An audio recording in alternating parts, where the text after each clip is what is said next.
우리가 인생을 살다 보면 복잡하다. 왜 이렇게 복잡하지? 왜 이렇게 어렵지? 하는 생각이 들 때가 참 많은 것 같습니다.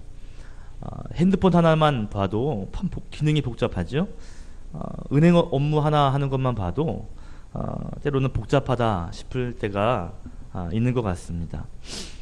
인생이 복잡하다 느껴질 때는요, 마치 실타래가 꼬여 있는 것처럼 어디서부터 풀어야 될지를 알지 못하는 그런 복잡한 일들이 종종 우리 주변에 생기는 것 같습니다. 참 복잡하다 생각하면 끝없이 복잡한 것이 우리 인생인데요. 그런데 사실 생각해보면 그렇게 복잡하지도 않은 것이 우리의 인생입니다. 다시 말하면 우리의 인생은 굉장히 심플해요. 얼핏 생각하면 복잡해 보이지만 단순하게 생각하면 끝없이 심플한 것이 우리 인생입니다. 왜냐면요, 어떠한 문제를 만나든지 yes 아니면 no, 할 것인가 하지 않을 것인가로 결정하면 되거든요. 여러 가지를 놓고 결정하니까 복잡해지고 힘든 것이지만 정확한 기준 한 가지를 놓고 결정한다면 그렇게 복잡한 인생도 아닙니다. 예를 들면 그런 거예요. 대학교에서 이제 신입생들을 쫙 이제 선별하죠. 다양한 학생들이 이제 학교에 이제 입학하려고 할 것입니다. 얼핏 보면 어떤 학생들이 좋은 학생인지, 어떤 학생들이 꼭 필요한 학생인지 선별하기가 쉽지 않아요. 그런데 간단합니다. 점수라고 하는 기준을 놓고 바라보면 어떤 학생을 취할지, 어떤 학생은 또 취할 수 없는지 금방 선택의 기로가 나타나게 되는 것이죠. 반대로 마찬가지예요. 우리가 또 어떤 학교를 선택할 것인가, 어떠한 직장을 선택할 것인가도 어떻게 보면 굉장히 복잡한 것 같지만, 그러나 기준을 놓고 바라보면 할 것인가 안 할 것인가, 이 직장에서 일할 것인가 안 할 것인가 굉장히 심플할 수 있습니다. 인생이 그렇다는 거죠. 복잡하게 생각하면 굉장히 복잡할 수 있고, 심플하게 생각하면 굉장히 간단한 것이 인생일 수 있습니다. 여러분, 하나님도 마찬가지 같아요. 하나님도 우리를 바라보실 때 굉장히 심플하게 보십니다. 죄라고 하는 기준을 놓고 의인인지 악인인지 심플합니다. 간단해요. 얼마나 똑똑한지, 얼마나 능력이 많은지 이렇게 보지 않는다는 거죠. 죄라고 하는 기준 한 가지만 놓고 의인인지 악인인지를 구별합니다. 신앙도 어떻게 보면 굉장히 다양한 것 같고 복잡한 것 같은데, 그런데 심플하게 생각하면 굉장히 간단합니다. 하나님이 이를 기뻐하실까? yes 아니면 no. 간단하죠. 하나님이 이를 기뻐하시는가? 하나님이 이 일을 통해서 영광 받으시겠는가? 라고 하는 정확한 기준만 있다면 신앙생활은 굉장히 심플하고 간단합니다. 그렇지 않을까요? 그런데 말처럼 또 이게 심플하진 않아요. 그죠? 이론으로는 참 이게 심플하고 간단한 것 같은데, 막상 우리의 삶으로 다가오는, 피부로 느끼는 것은 굉장히 복잡합니다. 우리를 심플하게 하지 못하는, 우리가 신앙생활을 간단하게 하지 못하게 하는 그러한 두 가지 고민이 있는데, 그것이 뭐냐면요, 바로 두 가지. 첫 번째는 악인의 형통입니다. 정말 하나님 기뻐하시는 신앙생활 하고 싶은데 악인의 형통을 바라보면 이게 뭔지 싶은 거예요. 아니, 왜 악인이 저렇게 잘 되는 거야? 악인의 형통을 보면요, 화가 납니다. 시편 73편 3절에도 보니까 악인의 형통함을 보고 나는 내가 악인의 형통을 보고 오만한 자를 질투하였음이라. 잠언에도 보면 너는 악인의 형통을 부러워하지 말라, 이렇게 이야기합니다. 악인의 형통을 부러워하고 악인의 형통을 질투할 수 있는 일들이 참 인생 가운데 많이 있다는 거죠. 그리고 그런 일들을 만나면 신앙에 혼란이 생기기 시작합니다. 이게 하는 게 맞는 건지, 이 길을 가는 게 잘하는 건지, 이게 참 헷갈린다는 것입니다. 또 한 가지가 있어요. 우리의 신앙을 복잡하게 하는 또 한 가지가 있는데 뭐냐면 그것은 의인의 고통입니다.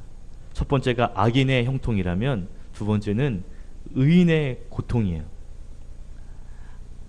왜 의롭게 살아가는 하나님의 백성들이 왜 고통을 받아야 되는가? 이걸 바라보면 정말 신앙생활을 해야 되나 싶을 때가 생길 수 있다라는 것이죠. 아마 여러분도 이 두 가지, 악인의 형통과 의인의 고통을 바라보시면서 때로는 고민하신 적이 있을 것 같습니다. 교회를 열심히 다니고 열심히 봉사하고 헌신하는데, 그런데 예수 믿는 사람에게 고통이 찾아오면 이건 어떻게 해석해야 되는 것일까? 의인의 고통은요, 우리의 신앙을 복잡하게 만듭니다. 어떤 무신론자가 제게 그렇게 질문한 적이 있어요.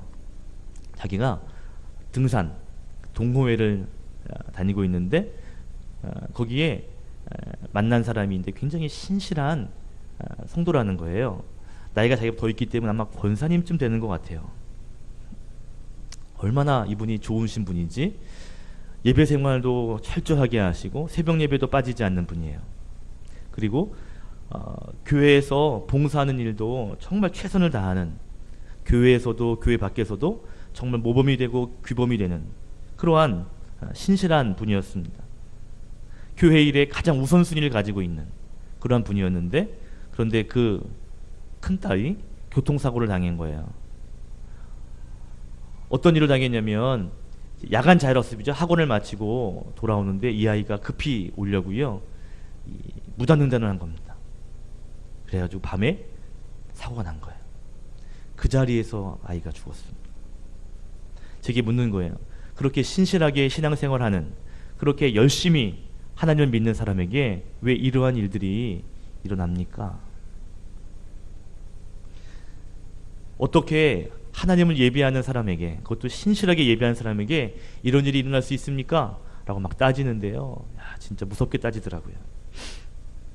우리가 이러한 질문을 받게 되면 참 우리가 난감해지죠. 어떻게 악인은 형통해지고 의인은 고통받는가? 이러한 일들을 우리가 생각하면요, 참 어떻게 신앙생활을 해야 될지를 헷갈릴 때가 있는 것 같습니다.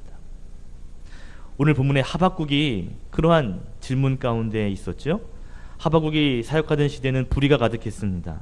악인이 형통하던 시대였어요. 그러다 보니까 정의와 정직으로 살아가는 사람들이 고통 가운데 살 수밖에 없었습니다.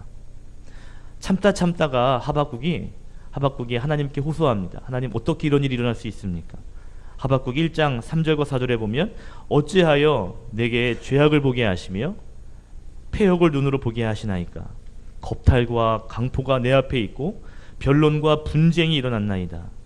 이러므로 율법이 해이하고 정의가 전혀 시행되지 못하오니 이는 악인이 의인을 애워쌌으므로 정의가 굳게 행하여 지민이이다. 어떻게 이런 일이 일어날 수 있습니까? 라고 하나님께 질문하죠. 13절에도 이야기합니다. 주께서는 1장 13절이에요. 주께서는 눈이 정결하심으로 악을 참아 보지 못하시며 패역을 참아 보지 못하시거늘 어찌하여 거짓된 자들을 방관하시며 악인이 자기보다 의로운 사람을 삼키는데도 잠잠하시나이까? 17절도 그렇습니다. 그가 그물을 떨고 계속하여 여러 나라를 무자비하게 멸망시키는 것이 옳으니이까? 지난주에 옳으니이까라는 제목으로 말씀을 나눴잖아요. 하나님, 이것이 옳습니까? 하나님, 악인이 형통하고 의인이 고통받는 일이 하나님 옳습니까? 라고 하나님께 질문합니다. 그리고 우리가 읽은 2장 1절로부터 4절의 말씀은 그것에 대한 하나님의 대답이죠. 그 대답의 끝은요, 굉장히 심플합니다. 4절 끝에 이렇게 이야기합니다. 의인은 믿음으로 말미암아 산다. 하나님, 악인이 형통하고 의인이 고통받는 것 너무 복잡하고 너무 이거 어려운 일인데, 이해할 수 없는 일인데 이게 뭡니까? 라고 질문할 때 하나님의 대답은 굉장히 심플해요. 그럼에도 불구하고 의인은 믿음으로 살아야 된다 라는 것입니다. 의인으로 살아야 되고 믿음을 가지고 살아야 된다는 것이죠. 저는 어떠한 환경에서도 우리가 의인의 길을 포기하지 않는 귀한 성도의 길을 갔으면 좋겠습니다. 아멘. 의인이 믿음으로 산다, 믿음으로 말미암아 산다 라는 말을 가장 많이 인용한 사람이 사도 바울이에요. 사도 바울은 로마서 1장 17절에서도 오직 의인은 믿음으로 말미암아 산다, 그리고 갈라디아서 3장에서도 역시 의인은 믿음으로 살리라 라고 고백했습니다. 의인으로 산다 라는 것이 뭘까요? 믿음으로 산다는 건 또 뭘까요? 오늘 의인의 삶 그리고 믿음의 삶을 한번 나누려고 하는 것이죠.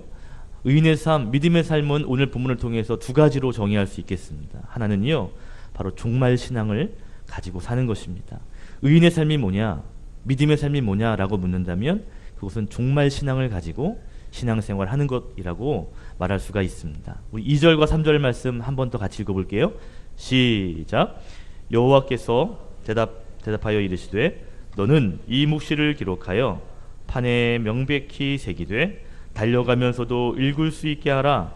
이 묵시는 정한 때가 있나니 그 종말이 속히 이르겠고 결코 거짓되지 아니하리라.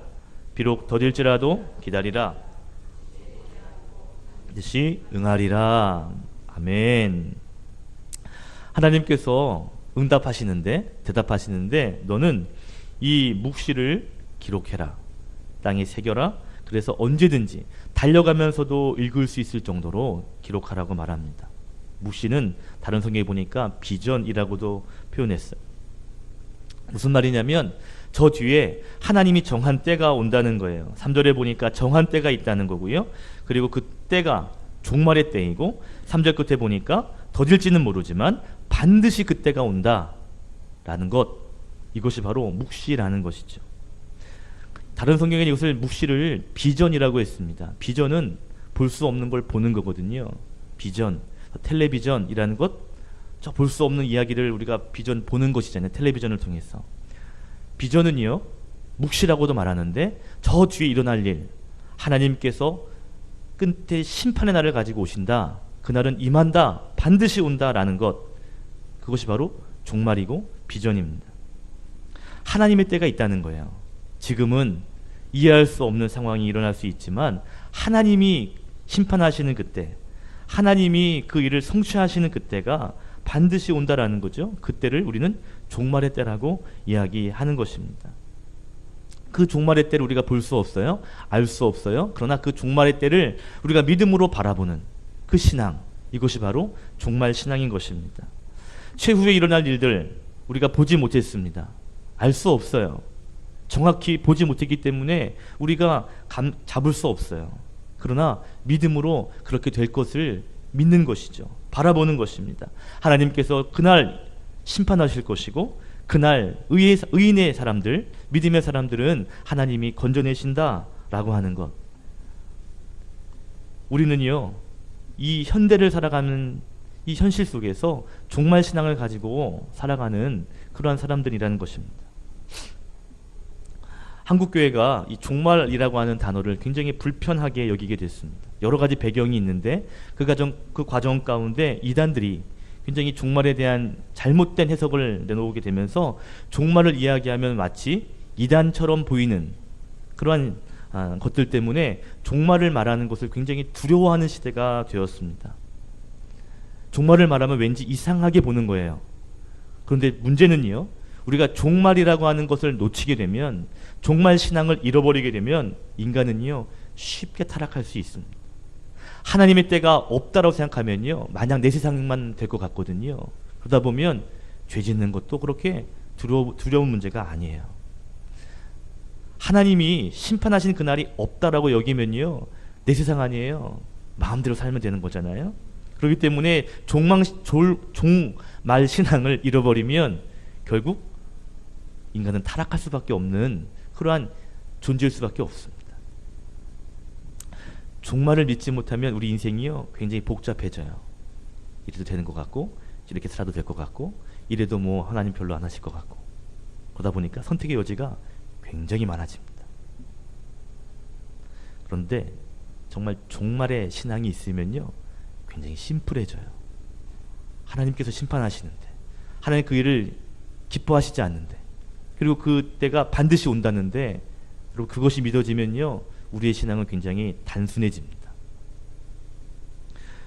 여러분, 노아가 120년 동안 종말을 준비했죠. 120년 동안 종말이 있을 거다라고 배를 만들기 시작하는데 많은 사람들이 노아를 보고 비웃습니다.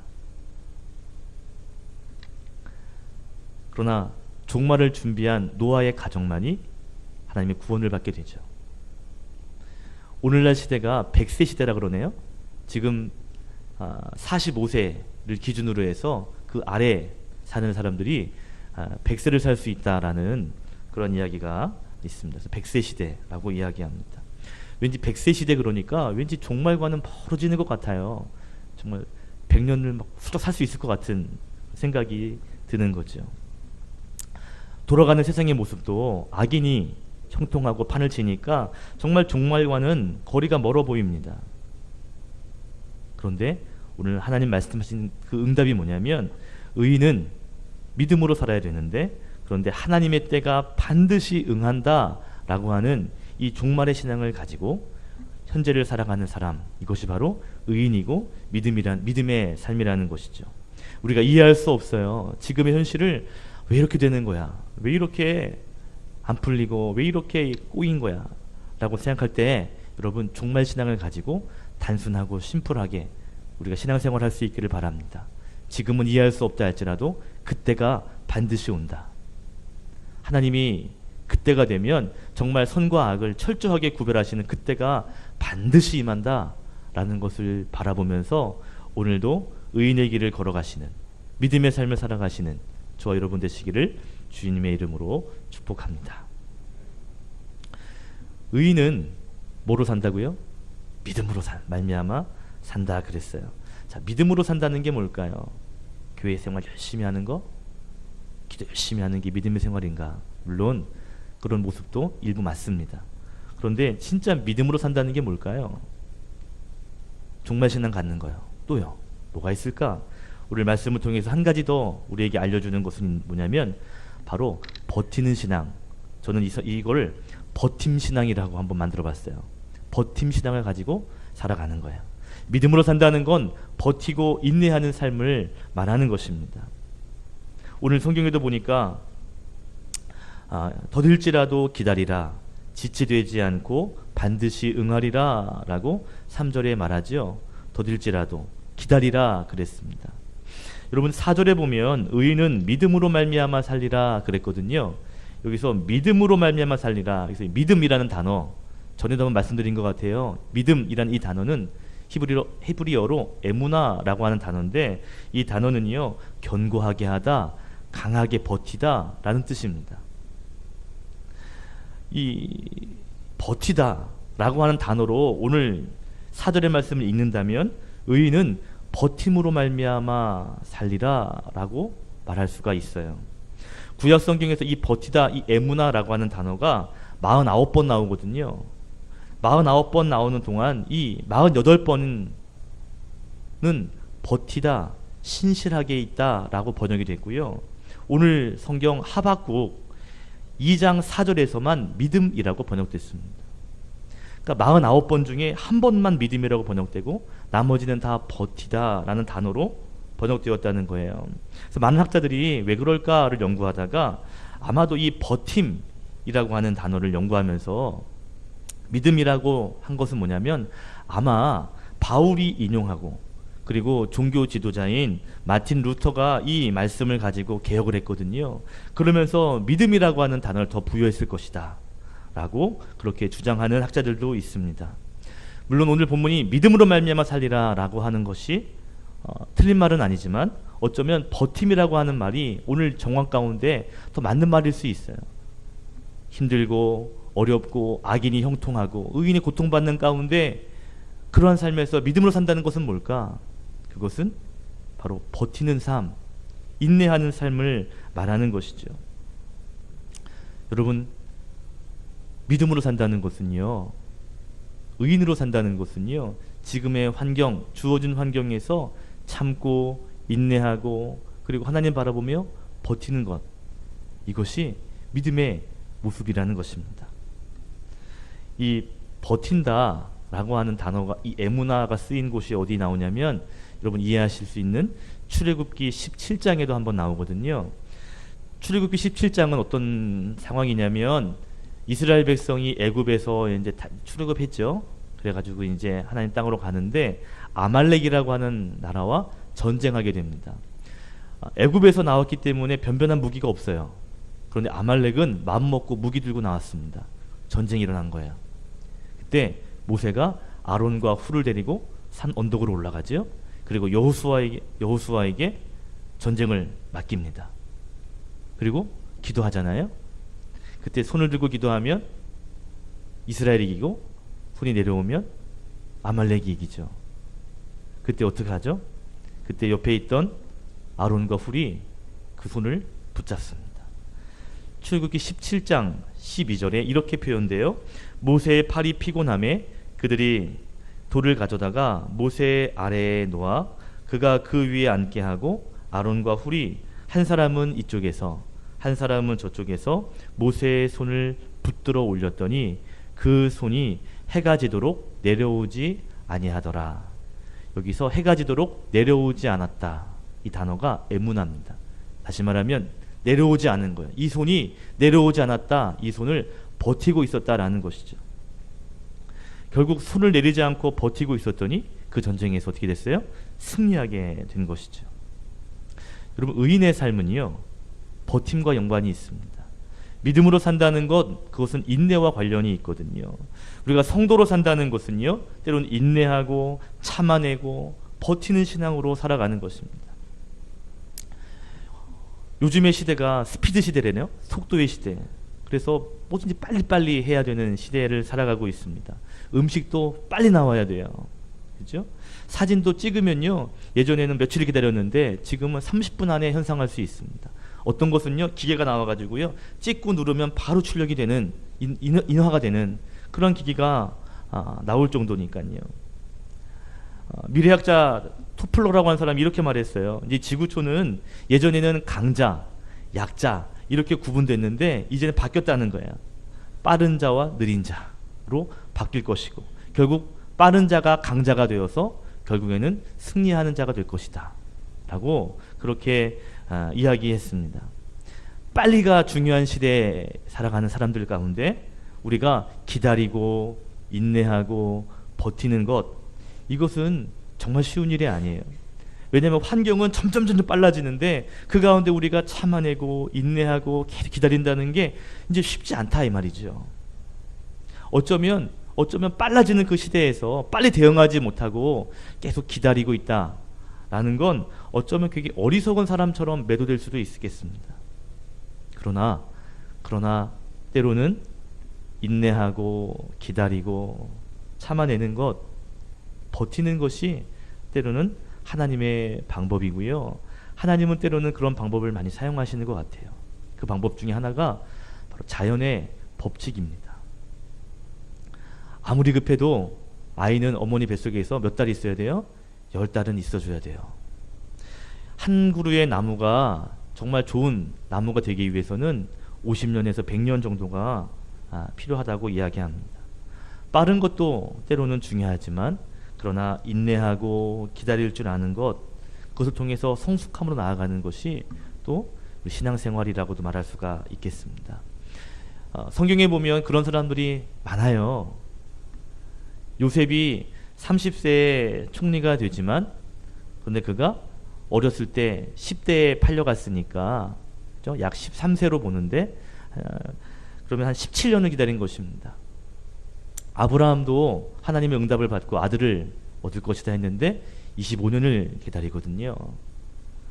다윗도 마찬가지예요. 하나님이 너를 왕되게 하겠다라고 해서 기름을 부어줬는데 역시 왕이 되기까지는 10여 년의 시간이 필요했습니다. 때로는 그 환경에서 기다리고 버티고 인내하는 삶, 그것을 통해서 우리는 의인의 삶을 살아가는 것이죠. 의인은 7번 넘어져도 6번 넘어져도 다시 일어서는 거예요. 이게 의인의 삶이라고 그랬습니다. 그냥 멋있게 살아가는 것이 의인이 아니라 넘어질 수 있지만 그때마다 또 일어나고 또 일어서는, 버티고 버티는 삶이 어쩌면 믿음의 모습이라는 것이죠. 저는 성격이 급해 보여요? 안 급해 보여요? 굉장히 제가 급하거든요. 그래가지고 얼마 전에 대학원 학교 가가지고 자판기를 이렇게 누르고 기다리는데 급한 거예요. 그래서 손을 빨리 끊으려고 손을 넣다가 뜨거운 물에 데웠어요. 얼마나, 이게 5초만 기다리면 되는데 이렇게 하다가 세게 뒤지는 않았지만 뜨겁더라고요. 조금만 기다리면 되는데 그걸 참지 못하고 낭패를 볼 때가 때로는 참 있는 것 같습니다. 여러분, 의인은요, 버팀, 신앙이 굉장히 중요한 것 같아요. 물론 잘 풀릴 때에는 버틸 필요가 없어요. 잘 풀릴 때에는 쭉쭉 나가면 됩니다. 하나님 인도하심 따라 쭉 가면 돼요. 그러나 때로는 막힐 때가 있고 때로는 뭔가 멈출 때가 있거든요. 불기둥과 구름기둥이 백성들을 인도해 가는데 때로는 불기둥과 구름기둥이 쭉 인도해 가요. 그런데 멈출 때가 있습니다. 가고 싶은데 이게 안 가는 거예요. 얼마나 답답해요? 하루도 걸리고 한 달도 걸리는. 그때 어떻게 될까요? 짐 싸 출발해가 아니라 인내하고 기다려야 합니다. 그 불기둥과 구름기둥 하나님의 인도하심을 바라보며 하나님 인도가 있는지 없는지 살피고 기다려야 되는 것이죠. 하박국처럼 환경을 바라보면 참 우리가 신앙이 복잡해지는 것 같아요. 야, 이게 어떻게 해야 되는 건가? 어떤 것이 하나님의 뜻인가? 우리의 마음을 힘들게 하는 것 같습니다. 여러분, 그러한 상황일지라도 오늘 말씀처럼 버팀으로 하나님을 바라보고 나아가신다면, 인내하신다면 하나님께서 좋게 하실 줄로 믿습니다. 아멘. 지금은 이해할 수 없고 지금은 답답해요. 그러나 조금만 인내하면, 그러면 하나님께서 더 좋게 하시는 결과를 우리가 두 눈으로 보게 될 줄을 믿습니다. 말씀을 정리할게요. 우리가 살아가는 세상, 어쩌면 하박국이 바라보는 세상처럼 불의가 가득하고 또 의인이 고난 가운데 있는 세상일지 모르겠습니다. 악인은 점점 형통해지는 것 같고 의인은 고통받는 그러한 뭔가 이렇게 불공평한 세상인 것처럼 보여요. 그런데 그러한 상황 가운데에서도 우리는 의인으로 살아가야 합니다. 어떻게 해요? 종말 신앙을 가지고요. 또 어떻게 해요? 버팀의 신앙을 가지고요. 그래서 마지막 하나님이 인정하시는, 하나님이 됐다, 그래 잘했다라고 칭찬하실 수 있는 그 자리까지 나아가는 믿음의 성도 되시기를 예수님의 이름으로 축복하고 축원드립니다. 아멘. 기도드리겠습니다.